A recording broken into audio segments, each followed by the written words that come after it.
Hello दोस्तों, आपका बहुत बहुत स्वागत है स्लीपी क्लासेस में। डेली डोज ऑफ पॉलिटी लेके आया हूँ आज, और आज डेली डोज ऑफ पॉलिटी में क्वेश्चंस करेंगे। ठीक है, तो लेट्स गेट स्टार्टेड। पहला क्वेश्चन है, ये किस पे दिया हुआ है? In context of zero R. कुछ स्टेटमेंट्स दी हुई हैं ज़ीरो आर से रिलेटेड। अगर आपको ज़ीरो आर के बारे में नहीं पता है तो आप पार्लियामेंट के चैप्टर्स देखिए, खंगाली, आपको पता चल जाएगा। और पता है तो चलिए थोड़े से क्वेश्चन करते हैं। अभी स्टेटमेंट्स क्या है कि पहली स्टेटमेंट है कि the first hour of any sitting of house is zero hour, मतलब कि पहला जो आर होता है किसी भी सिटिंग का, उसको हम ज़ीरो आर कहते हैं। दूसरी है, the term zero hour is not formally recognise in our parliamentary procedure, मतलब कि ज़ीरो आर का जो प्रोसीजर है उसको हमने फॉर्मली रिकग्नाइज नहीं किया हुआ है पार्लियामेंट्री प्रोसीजर में। तीसरा है कि गवर्नमेंट जो है वो ऑब्लाइज्ड नहीं है किसके लिए, to answer the question raise during the zero hour. तो इसके आपको ऑप्शंस दिए हुए हैं, 1 only, 3 only, 2 and 3 only, 1 and 2 only. तो आप देखिए इसमें कौन सा जो है वो करेक्ट आंसर है। तो इसका सही जवाब क्या है? आप वीडियो भी पॉज कर सकते हैं। इसका सही जवाब क्या है? सी, 2 एंड 3 ओनली। तो 2 क्या स्टेटमेंट है? ज़ीरो आर जो है वो फॉर्मली रिकग्नाइज नहीं है, ये स्टेटमेंट करेक्ट है। और तीसरी क्या है? Government is not oblige to answer the question raise during the zero hour. ये 2 और 3 जो है करेक्ट है, फर्स्ट जो है गलत है। अभी इसके बारे में जानते हैं कि ज़ीरो आर होता क्या है। ठीक है, ज़ीरो आर क्या होता है? The time immediately following the question hour, ठीक है जी, and laying of the papers and before any listed business is taken up in the house has come to be popularly known as zero hour। ठीक है जी, तो मतलब क्या है, आपको देखिए सबसे पहले जो होता है हमारा पार्लियामेंट में, अगर आप चैप्टर पढ़ेंगे तो वहाँ पे दिया हुआ है सबसे पहले क्या होता है, हमारा क्वेश्चन आर होता है। ठीक है जी, वो हमारी फॉर्मली सबसे पहली प्रोसीडिंग होती है। उसके बाद आपके लेइंग ऑफ पेपर्स होते हैं, और फिर लिस्टिंग होती है क्या क्या बिजनेस होने, उसके बाद आपका ज़ीरो आर होता है। और यूजुअली कितने बजे स्टार्ट होता है? करीब करीब 12 बजे, मतलब 12 बजे ये ज़ीरो आर स्टार्ट होता है, और इस पीरियड को हम ज़ीरो आर कहते हैं। ठीक है जी, अभी किस लिए होता है? ये होता है for raising matters during the zero hour in Lok Sabha. ठीक है जी, ये किस लिए होता है वो तो अभी समझेंगे, लेकिन ये होता कितने बजे से है कि मेंबर्स को आपको नोटिस देना पड़ता है। 8:30 से लेके 9 के बीच में नोटिस देना पड़ता है हर दिन। किसको देना पड़ता है? स्पीकर साहब को देना पड़ता है, हमारे प्रिसाइडिंग ऑफिसर जो होते हैं लोकसभा के। ठीक है जी, उनको देना पड़ता है उसमें, और क्लियरली करना पड़ता है, stating clearly the subject which they consider to be important. ठीक है जी, मतलब सब्जेक्ट जो है वो क्लियरली बताना पड़ता है जो कि इम्पॉर्टेंट है और जो कि वो रेज करना चाहते हैं हाउस में। ठीक है जी, तो ये टाइमिंग जो है 8:30 से 9 के बीच में। ठीक है जी, और क्या है, ये स्पीकर साहब या साहिबा जो हैं वो अलाउ करेंगे तभी होगा। तो it is of course the speaker to allow और not to allow for raising such matters. कौन से मैटर्स? जो सब्जेक्ट ऑफ इम्पॉर्टेंस लगते हैं किसी भी मेंबर को इन द हाउस। ठीक है जी, अब जो हमारे ज़ीरो आर जो हैं वो फॉर्मली रिकग्नाइज्ड नहीं हैं। ठीक है जी, ये अपना ही इन्होंने एक सिस्टम बनाया है। तो रूल्स ऑफ प्रोसीजर जो होते हैं, आप पार्लियामेंट के चैप्टर में जाएंगे तो देखेंगे 3 टाइप के रूल्स प्रोसीजर जो हैं वो फॉलो करते हैं पार्लियामेंट, वो आप देख सकते हैं, पूरा प्लेलिस्ट में बताया हुआ है मैंने। ठीक है, अब टर्म ज़ीरो आर जो है वो फॉर्मली रिकग्नाइज नहीं है। ठीक है, अब जैसे कि there is no provision in the rules regarding zero hour. ठीक है जी, इसलिए there is no maximum limit on the number of matters that can be raised on any given day. ठीक है जी, क्योंकि रूल्स तो है नहीं, तो मतलब कितने भी आपके इश्यूज़ जो हैं, कितने भी इश्यूज़ हैं वो एक दिन में कितने भी पूछे जा सकते हैं। इसीलिए स्पीकर्स की डिस्क्रिशन जो है वो बड़ी इंपॉर्टेंट हो जाती है। तो डिसाइडिंग अथॉरिटी कौन है ज़ीरो आर के क्वेश्चंस में? स्पीकर। ठीक है दोस्तों, चलिए अब दूसरे क्वेश्चन पे आते हैं। दूसरा क्वेश्चन क्या है, फिर से स्टेटमेंट्स दी हुई हैं कि स्टेटमेंट किस चीज़ से रिलेटेड है? कंटीजेंसी फंड ऑफ इंडिया से रिलेटेड स्टेटमेंट्स हैं। ठीक है, पहली स्टेटमेंट है it is placed at the disposal of the president but requires authorisation by parliament, मतलब कि ये हमारे प्रेसिडेंट साहब जो महामहिम हैं उनके ऑथराइजेशन पे है, मतलब उनकी डिस्पोजल पे रखा हुआ है। ऑथराइजेशन में नहीं, मतलब डिस्पोजल पे, मतलब डिसाइडिंग अथॉरिटी वो हैं, लेकिन ऑथराइजेशन जो है मतलब कि एक होता है ना, जैसे कि ऑथराइजेशन कौन करता है कि ठीक है हमने आपको अलाउ कर दिया, वो पार्लियामेंट करती है। ठीक है जी, मतलब कि आपके पास डिस्पोजल प्रेसिडेंट के पास है लेकिन ऑथराइजेशन जो है पार्लियामेंट की, ये स्टेटमेंट दी हुई है। दूसरी स्टेटमेंट है it is governed by the contingency fund of India act 1950। तो इनमें से करेक्ट स्टेटमेंट कौन कौन सी है? One only, two only, both one and two, neither one nor two. तो इसका सही जवाब क्या है? इसका सही जवाब है सी, बोथ वन एंड टू। ठीक है, ये करेक्ट सही है, ये स्टेटमेंट सही है और ये स्टेटमेंट भी सही है। अब इसके बारे में जानते हैं थोड़ा सा। कंटीजेंसी फंड जो है वो किसके आर्टिकल के अंतर्गत आता है? आर्टिकल 267। दोस्तों पार्ट्स और आर्टिकल्स, ठीक है, कोई भी आप टॉपिक शुरू करें, फंडामेंटल राइट्स हो गए, डायरेक्टिव प्रिंसिपल्स हो गए, कोई भी है उसमें पार्ट्स और आर्टिकल्स मत ही भूलिएगा, क्योंकि एग्जामिनर बड़े ही कैजुअल उसमें आ जाता है। ठीक है जी, कि कौन से पार्ट 3 पार्ट 4 इसमें है तो आ जाता है। तो कमेंट सेक्शन में बताइए कि कंटीजेंसी फंड ऑफ इंडिया कौन से पार्ट के अंतर्गत में आता है। ठीक है जी, ये आर्टिकल 267 के अंतर्गत है। ठीक है जी, अब कॉन्स्टिट्यूशन ने क्या है, कॉन्स्टिट्यूशन ने ऑथराइज्ड किया है पार्लियामेंट को किस चीज़ के लिए? To establish a contingency fund of India. देखिए 2 टाइप के फंड होते हैं, कंटीजेंसी फंड और कंसोलिडेटेड फंड। अब कंसोलिडेटेड फंड का तो आपने सुना होगा कि हमारी जितनी भी सैलरीज हैं ये सब कुछ है जो ड्रॉ होते हैं वो कंसोलिडेटेड फंड से ही जाते हैं।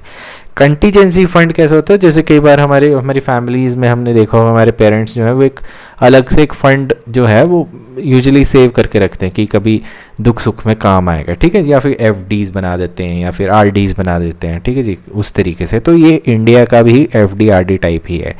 ठीक है, और इसमें क्या होता है कि अमाउंट जो है वो क्या है, डिटर्मिन्ड बाय लॉ होता है, जो कि पेड करना होता है टाइम टू टाइम, मतलब कि इस फंड में जाता रहता है कंटीजेंसी के लिए। कंटीजेंसी का मतलब ये होता है कि आपातकालीन में।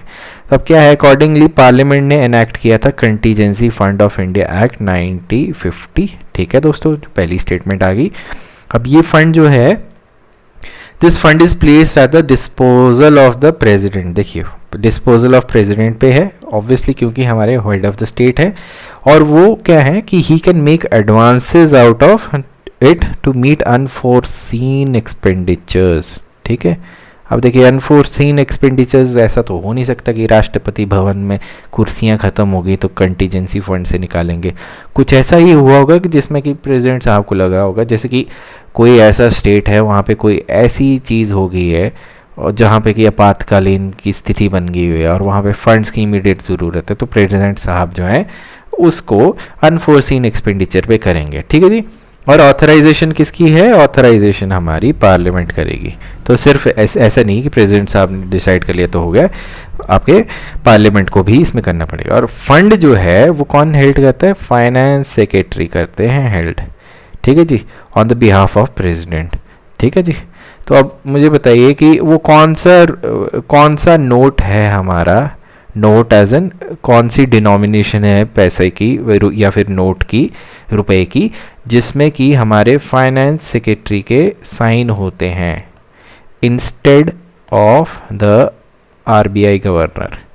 ठीक है, एक जनरल नॉलेज का क्वेश्चन है, बताइए कि कौन से वाले रुपए के नोट में जो 10, 20, 1, 2, 5, 10, 500, 1000, 2000 जितने में भी कौन से वाले में इनके साइन होते हैं फाइनेंस सेक्रेटरी के। तो ये क्वेश्चन है आपके लिए। ठीक है दोस्तों, चलिए तीसरे क्वेश्चन पे आते हैं। तीसरा क्वेश्चन क्या है? Consider the following statements. पहली स्टेटमेंट है कि executive power of union of India is vested in the prime minister. दूसरी है the prime minister is ex officio chairman of the civil services board. तो इनमें से which of the statement is are correct? One only, two only, one and two only, neither one not two. तो जी इसमें neither one not to है, मतलब D is your answer. ठीक है दोस्तों, अब एग्जीक्यूटिव पावर जो है हमारी किसके वेस्ट करती है? प्रेसिडेंट, देखिए ये बेसिक्स जिसने करे हुए हैं ना वो बड़े आराम से निकाल देंगे। President is the head of what, head of state. President हमारे हेड ऑफ स्टेट है और प्राइम मिनिस्टर क्या है, he heads the council of ministers, cabinet ministers. ठीक है जी, ये है डिफरेंस। ये हेड करते हैं स्टेट, मतलब ऑफिशियली हमारा जितना भी काम होता है in the name of president होते हैं। ठीक है जी, और हमारे प्रेसिडेंट क्या है, वो कमांडर इन चीफ भी है, किसके, तीनों फोर्सेस के। ठीक है, अब दूसरा है कि prime minister is the ex official chairman of the civil services board. ये भी गलत है। क्यों है, हमारी जो देखिए executive power of the union of India is vested in president. तो हमारी जो सिविल सर्विसेज बोर्ड है ना, उसके जो एक्स ऑफिशियल हेड कौन है, वो कैबिनेट सेक्रेटरी हैं। ठीक है जी, ये सबसे बड़े ऑफिसर हैं हमारे। कैबिनेट सेक्रेटरी जो हैं वो हेड करते हैं सिविल सर्विसेज बोर्ड को, और ये सबसे बड़े मतलब सबसे बड़े आईएएस होते हैं हमारे। ठीक है जी, सबसे बड़ी उपाधि जो होती है देश की, वो सबसे स्ट्रॉन्गेस्ट जो है वो cabinet secretary and equivalent to the prime minister बैठते हैं। ठीक है जी, प्रोटोकॉल में।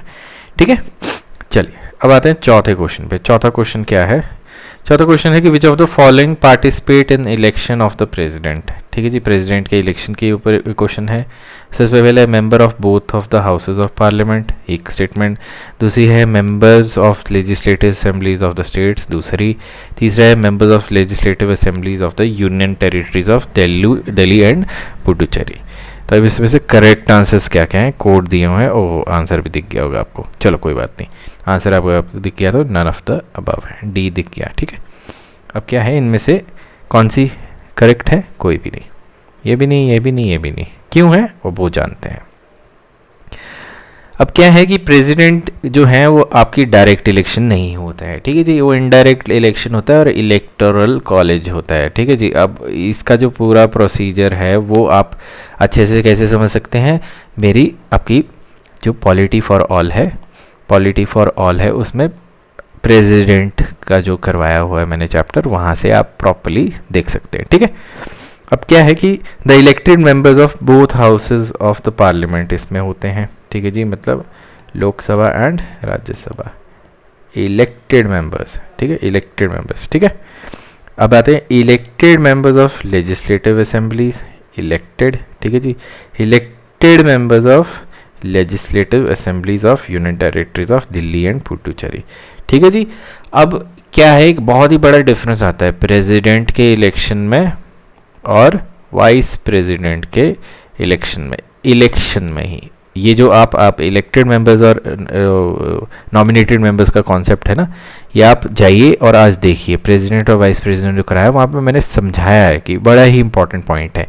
मैं आपको, और मैं क्यों यहाँ से बोल रहा हूँ कि उस वीडियो पे जाके देखिए, क्योंकि वहाँ से आपके पॉइंटर्स निकलेंगे, 5 से 6 पॉइंटर्स निकलेंगे और कॉन्सेप्ट क्लैरिटी होगी, तो आप देखोगे तो it will be beneficial for you. ठीक है, अब क्या है कि thus the nominated members of both the houses of parliament, the nominated members of the state legislative assembly, the members both elected nominated of the state legislative councils, ठीक है जी, इसमें कि बाई कैमरल लेजिस्लेचर भी है, and the nominated members of legislative of Delhi Puducherry do not participate in the election of president. ठीक है, do not participate in the election of the president. ठीक है, ये आ गए।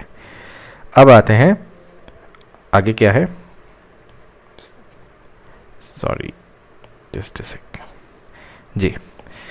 तो अब आते हैं कि where an assembly is dissolved the member ceases to be qualified to vote in presidential election.